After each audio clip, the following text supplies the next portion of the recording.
I see a dangerous trend emerging among us. I see a trend that says the church should be there for me, but I will be for the church when it's convenient for me. If it's not convenient, if it's not in my best interest, if it's going to cause me to risk an unknown outcome, then count me out. The dull knife of indifference towards others always makes a painful cut. And when you treat church like as if you were only a sponge and what you do is take in, but you are only there when it's convenient or when nothing else is going on in your schedule, never giving of yourself because it may cost you something, then you are just like the men of Succoth and Penuel. Listen to what Judges chapter 8 verses 4 through 6 say. And Gideon came to the Jordan and crossed over, he and 300 men who were with him, exhausting yet pursuing. And so he said to the men of Succoth, please give us loaves of bread to the people who follow me, for they are exhausted, and I'm pursuing after Zebah and Zalmunna, the kings of Midian. And the officials of Succoth said, are the hands of Zebah and Zalmunna already in your hand that we should give bread to your army?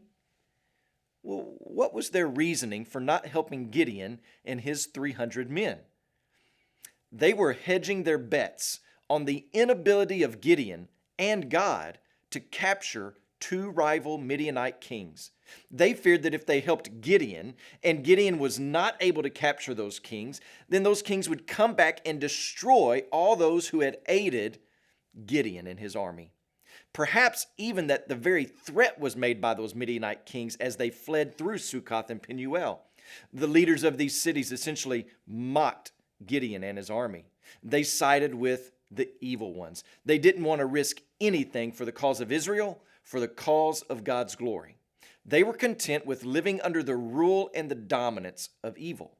The fear of God was not as great as the fear of man, and thus they folded when it came to rise up against the enemy. They would rather stay in their safe place, in their comfortable place, rather than venture into the cause of God. They had no concern for helping their fellow Israelite brothers fight because it may have brought hard times on themselves. The men of Succoth and Penuel displayed contempt for the men of Gideon and also a cowardice like no other. Here are men of God on God's mission needing aid, and they come to fellow Israelites only to find that these fellow Israelites had a greater concern for personal safety and comfort. The order of priority when it comes to serving should be serve the Lord, serve the church. That's how I was raised, and I think it's biblical. If Christ gave himself up for the church, if he died for the church, then perhaps it should be pretty high on my priority list as well, right? Listen, there are men and women around you who are fighting the enemy, and they need people to come alongside them and nourish them with prayer, nourish them with encouragement, nourish them with wisdom, nourish them with presence so that they can continue the fight.